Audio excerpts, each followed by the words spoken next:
Hello दोस्तों, कैसे हैं आप लोग। उम्मीद करता हूँ आप लोग अच्छे होंगे। तो दोस्तों, आज की इस वीडियो में हम देखेंगे फिजिक्स के क्लास 12 के मोस्ट इम्पॉर्टेंट टॉपिक्स जो बोर्ड एग्ज़ाम के लिए बहुत इंपॉर्टेंट हैं, जिससे पढ़कर आप बोर्ड एग्ज़ाम में बहुत अच्छा स्कोर कर सकते हैं। और ये सब टॉपिक्स अगर आपने तैयार कर लिया तो आप फिजिक्स में 70 में से 60 ईज़िली ला सकते हैं। बस इस टॉपिक को आप अच्छे से एक जगह नोट करके, कॉपी में नोट करके और इसको तैयार कीजिए। सबसे पहला है कूलाम का नियम। कूलाम का नियम इतना इम्पोर्टेंट नहीं है। आप मैंने क्वेश्चन के सामने सन भी लिख दिया है कि आप देख सकें कि कोई भी क्वेश्चन किस वर्ष में कितनी बार आया है।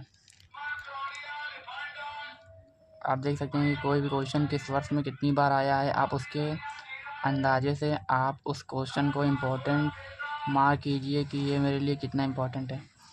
आप देख सकते हैं मैं आगे सारे क्वेश्चन के आगे ऐसे ही मैं लिखा हूँ, तो जिससे आपको क्वेश्चंस की इम्पोर्टेंस पता चलेगी और आप उसे अच्छे से प्रिपेयर करेंगे। आगे देखिए, दूसरा वैद्युत क्षेत्र की तीव्रता। वैद्युत क्षेत्र की तीव्रता आप देख सकते हैं 2014 में आया, 15 में, 16 में, 17 में, 18 में, 19 में, 20 में, 21 में चलो पेपर ही नहीं हुआ था, 22 में, 23 में, 24 में और 25 में भी आया था ये। अब इसमें 25 लिख दीजिए, 25 में भी आया था, ठीक। और तीसरा वैद्युत द्विध्रुव आघूर्ण। वैद्युत द्विध्रुव आघूर्ण भी आया है, बट मैंने इसके सामने इसका सन नहीं लिखा है क्योंकि ये इतना इम्पोर्टेंट नहीं है। वैद्युत द्विध्रुव आघूर्ण इतना इम्पोर्टेंट नहीं है। आप इसको भी प्रिपेयर करिए क्योंकि ये एक बेसिक टॉपिक्स हैं जिससे आप इसके न्यूमेरिकल्स को इजीली सॉल्व कर सकते हैं। फिर आगे है अच्छी स्थिति पर विद्युत क्षेत्र की तीव्रता। अच्छी स्थिति और निरक्षीय स्थिति, ये बहुत इंपॉर्टेंट है। आपको इन दोनों को छोड़ना नहीं है, इन दोनों को 100% इन दोनों को अच्छे से तैयार करना है। ये बहुत 2014 में, 16 में, 17 में, 18 में, 20 में, 22 में, 24 में, ये हर एक पेपर में ये नहीं तो ये इन दोनों में से एक पक्का आता है। 3 नंबर में आता है या 5 नंबर में आता है, पर आता ज़रूर है। अगला निरक्षीय स्थिति में वैद्युत क्षेत्र की तीव्रता। मैंने बताया कि ये दोनों बहुत इंपॉर्टेंट है, इन दोनों को आपको प्रिपेयर करना है। फिर अगला है एक समान वैद्युत क्षेत्र में वैद्युत द्विध्रुव पर लगने वाला बल आघूर्ण। और ये भी इम्पोर्टेंट है। 2014 में है, 15 में, 17 में, 22 में, 24 में, ठीक है। वैद्युत फ्लक्स भी आप प्रिपेयर कर सकते हैं। फिर उसके बाद गॉस का प्रयोग, गॉस का नियम भी होता है, प्रयोग भी होता है। 2015 में, 16 में, 17 में, 18 में, 19 में, 20 में, 22 में, 23 में, 24 में। मैं आगे ये सन नहीं बोलूँगा, उसके सामने लिखा है, आप इसको देख सकते हैं, इसलिए मैं बार बार सन नहीं बोलूँगा। मैं बताऊँगा कि क्या कौन से टॉपिक्स हैं और उनके सामने सन लिखे हुए हैं, तो आप इससे ये आप देख सकते हैं, ठीक। अगला है एक समान आवेशित लंबे तार के निकट वैद्युत क्षेत्र की तीव्रता। 2015 में, 17 में, हाँ ये आया है, ठीक है। उसके बाद एक समान आवेशित अनंत समतल चादर के कारण वैद्युत क्षेत्र की तीव्रता का व्यंजक 2015 में आया है। ये ऐसे करके, ये भी इम्पोर्टेंट है क्योंकि ये भी ज़्यादा बार आया है। उसके बाद वैद्युत विभव तथा विभवांतर 2015 में आया है, 17 में, 20 में, 23 में, 24 में। अच्छी स्थिति पर, हाँ बहुत से स्टूडेंट इसमें कंफ्यूज होते हैं कि अच्छी स्थिति है, यहाँ पर भी है और यहाँ पर भी है, बट ये अच्छी स्थिति वैद्युत क्षेत्र की तीव्रता के लिए और यहाँ अच्छी स्थिति वैद्युत विभव के लिए है। इसलिए ये भी इससे ये कम इम्पॉर्टेंट है, पर हाई इम्पॉर्टेंट आपको उसको भी अच्छे से तैयार करना है क्योंकि ये भी आया है काफ़ी बार। 2015, 17 और 24 में भी आ चुका है अभी, तो आपको इसको भी तैयार करना है। इसमें निरक्षीय स्थिति नहीं, क्योंकि निरक्षीय स्थिति में वैद्युत विभव का व्यंजक शून्य हो जाता है, इसलिए। अगला विभव प्रवणता तथा विद्युत क्षेत्र की तीव्रता में संबंध, ये भी इम्पोर्टेंट है, आप देख सकते हैं कितनी बार आ चुका है। फिर अगला समविभव पृष्ठ तथा विद्युत धारिता, ये भी आप देख सकते हैं कि सबसे पहले आप मेन टॉपिक्स को तैयार कीजिए जिसकी जो ज़्यादा बार आ चुका है, इसलिए बाकी के रिमेनिंग टॉपिक्स हम देख सकते हैं एक जगह लिख के, फिर उस बाद में उसको अच्छे से तैयार कर सकते हैं। विलगित गोलीय चालक की धारिता, ये इसको भी तैयार कर सकते हैं। अगला है 16वां समांतर प्लेट संधारित्र की धारिता का व्यंजक। समांतर प्लेट संधारित्र का व्यंजक ये मोस्ट इंपॉर्टेंट है, इसको भी आप तैयार करना है, बट इसमें भी 2 पार्ट हो जाते हैं। एक समांतर प्लेट संधारित्र का व्यंजक तब ज्ञात करना रहता है जब परावैद्युतांक पूर्ण रूप से भरा हो, और एक तब ज्ञात करना रहता है जब आंशिक रूप से भरा हो। इसलिए आपको इन दोनों को ज़रूर तैयार करना है। ये दोनों भी बहुत इंपॉर्टेंट है। आवेशित चालक की स्थितिज ऊर्जा, हाँ ये भी इंपॉर्टेंट है, आवेशित चालक की स्थितिज ऊर्जा। फिर अगला 18वां, संधारित्र की स्थितिज ऊर्जा का व्यंजक। संधारित्र की स्थितिज ऊर्जा का व्यंजक देख सकते हैं कि आप कितनी बार आया है। अनुगमन वेग के आधार पर ओम का नियम, ये भी इम्पोर्टेंट है, बट मैंने इसके आगे से नहीं लिखा, बट मेरी बात मानिए, ये भी इम्पोर्टेंट है। ये भी 14, 15, 17, ये 24 में भी आ चुका है, ये क्वेश्चन 24 में भी आया है, इसलिए ऐसे करते करते 24 में भी आया है, मैंने देखा था। उसके बाद संधारित्र का सिद्धांत, संधारित्र का बेसिक नॉलेज के बारे में पढ़ सकते हैं कि संधारित्र क्या चीज़ होती है, ठीक। उसके आगे वैद्युत धारा क्या है, उसकी परिभाषा, मात्रक, विमी सूत्र देख सकते हैं। उसके बाद सैलवो का विद्युत वाहक बल पढ़ सकते हैं, ये भी इम्पोर्टेंट है, ये भी काफ़ी बार आ चुका है। विद्युत धारा तथा अनुगमन वेग में संबंध, ये भी इम्पोर्टेंट है, आप देख सकते हैं कि 3 बार आ चुका है, इसीलिए ये भी इम्पोर्टेंट है, आपको इसको भी अच्छे से तैयार करना है।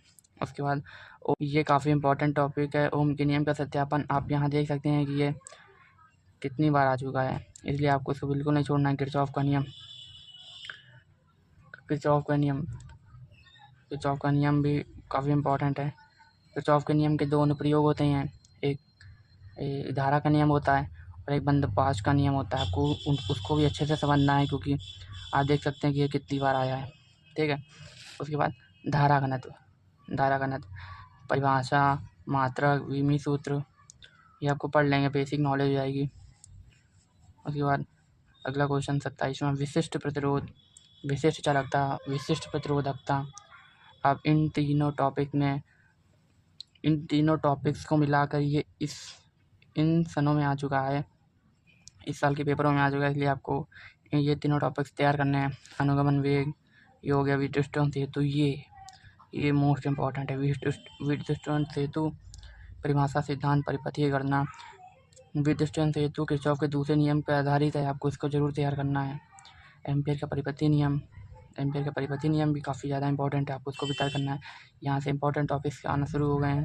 जैसे अगला है बायो-सेवर्ट का नियम, ये भी काफ़ी इंपॉर्टेंट टॉपिक है, ये सब टॉपिक्स आपको छोड़ना नहीं है। उसके बाद है अनंत लंबाई के सीधे धारावाही तार के कारण चुंबकीय क्षेत्र की तीव्रता, ये अनुप्रयोग है, आपको इसको भी तैयार करना है, ओके। अगला क्वेश्चन है 33वां, लंबी धारावाही परिनालिका के कारण चुंबकीय क्षेत्र की तीव्रता, ये भी आपको अच्छे से तैयार करना है, ठीक। उसके बाद 34वां, एक समान चुंबकीय क्षेत्र में उपस्थित धारावाही चालक पर लगने वाला बल, लॉरेंज बल भी बोलते हैं, जिसको F=q/E/b sin थीटा ये होता है, तो ये भी काफ़ी ज़्यादा इम्पोर्टेंट है। उसके बाद है 2 समांतर धारावाही चालकों के बीच लगने वाला बल, ये भी इम्पोर्टेंट टॉपिक है, देख सकते हैं कितनी बार आया है। अगला है चल कुंडली धारा मापी सिद्धांत कार्यविधि, ये एक थ्योरेटिकल टॉपिक्स है, जिसको आप आसानी से समझ सकते हैं, आप 1-2 बार समझेंगे ये आ जाएगा। फिर अगला है चुंबकीय अम्योत्तर, इसको काट दीजिए, ये इतना इंपॉर्टेंट नहीं। चुंबकीय अम्योत्तर, दिक्पात कोण, यमन कोण, ये सब इतना इंपॉर्टेंट नहीं। चुंबकीय प्रवृत्ति, ये भी इतना इंपॉर्टेंट नहीं है, इसको भी काट सकते हैं। इसके बाद धारा मापी को अमीटर में कैसे परिवर्तित करते हैं, आप जानते हैं धारा मापी यानी गैल्वेनोमीटर को अमीटर में कैसे परिवर्तित करते हैं, जिसे परिपथ में शंट प्रतिरोध को यानी अल्प प्रतिरोध को परिपथ के समांतर क्रम में जोड़ते हैं, तब वह मीटर की तरह कार्य करता है। और इसका एक और आता है कि धारा मापी को वोल्ट मीटर में कैसे बदलते हैं, तो वो भी काफ़ी ज़्यादा इम्पोर्टेंट है। तो उसको उच्च प्रतिरोध को धारा परिपथ के समान श्रेणी क्रम में जोड़ते हैं, ठीक है।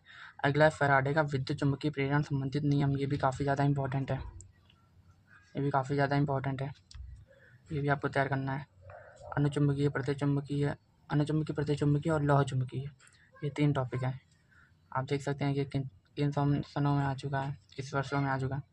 स्वप्रेरण और स्वप्रेरण गुणांक, ये भी काफ़ी ज़्यादा इंपॉर्टेंट है। ठीक, अगला 44वां अन्योन्य प्रेरण गुणांक। ये सब टॉपिक्स जो आपके सामने ज़्यादा सनों में दिख रहे हैं, ज़्यादा वर्षों में आए हैं, इनको आपको ज़रूर से तैयार करना है।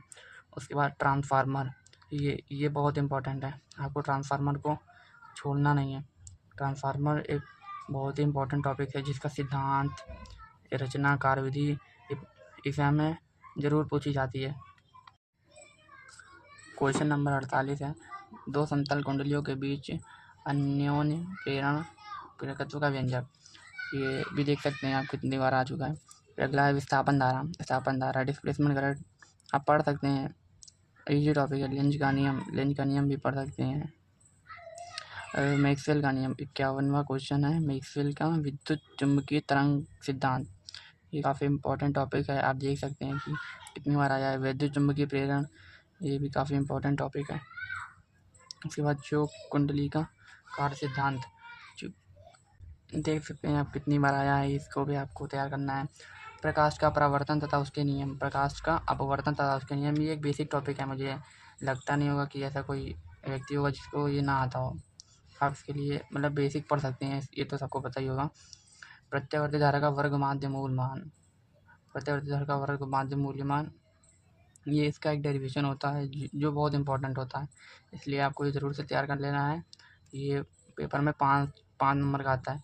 पूर्ण आंतरिक परावर्तन भी काफ़ी इंपॉर्टेंट टॉपिक्स है, तो आपको इसको भी तैयार करना है। अवतल लेंस का प्रथम व द्वितीय फोकस, मतलब कि इसकी आप समझ सकते हैं इसकी डेफिनेशन क्या होती है। बाकी ये इसको भी आप तैयार कर सकते हैं, इजी टॉपिक है ये भी। उसके बाद आप देख सकते हैं प्रिज्म के पदार्थ का अपवर्तनांक सूत्र, ये कि मोस्ट इम्पोर्टेंट टॉपिक है, इसको आपको जरूर तैयार करना है। प्रिज्म के पदार्थ का अपवर्तनांक सूत्र, और एक और है गोलीय अवतल पृष्ठ के लिए अपवर्तन सूत्र, भी काफ़ी इंपॉर्टेंट टॉपिक है। आप देख सकते हैं कि कितनी बार आ चुका है। ठीक है, इसके बाद अगला पतले लेंसों के लिए अपवर्तन का सूत्र, जिसको लेंस मेकर सूत्र भी बोलते हैं, ये भी काफ़ी इंपॉर्टेंट टॉपिक्स है। सरल सूक्ष्मदर्शी भी काफ़ी इंपॉर्टेंट टॉपिक है। संयुक्त सूक्ष्मदर्शी, खगोलीय दूरदर्शी और परावर्तित दूरदर्शी, ये 4 टॉपिक्स हर साल, इन चारों में से कोई एक टॉपिक्स हर साल आते हैं, इसीलिए इन चारों टॉपिक्स को तैयार कर लीजिए, आपके 5 नंबर पक्के हो जाएंगे। फिर अगला है हाइगेंस का द्वितीय तरंगिकाओं का सिद्धांत। हाइगेंस का द्वितीय तरंगिकाओं का सिद्धांत, ये मतलब ये थ्योरी है। आप हाइगेंस के सिद्धांत को पढ़ सकते हैं। हाइगेंस का सिद्धांत किस क्या होता है, बेसिक पढ़ सकते हैं। फिर हाइगेंस के सिद्धांत के ऊपर एक न्यूमेरिकल भी होता है। हाइगेंस के द्वितीय तरंगिकाओं के सिद्धांत के आधार पर परावर्तन का नियम, 2 नियम होते हैं, एक तो परावर्तन का होता है और एक अपवर्तन का होता है, जिसको स्नेल का नियम भी बोलते हैं। इसीलिए आप देख सकते हैं कि हाइगेंस का ये परावर्तन का नियम द्वितीय तरंगिकाओं के सिद्धांत के आधार पर वो कितनी बार आया है, इसलिए आपको ये हाइगेंस का सिद्धांत ज़रूर से तैयार कर लेना है।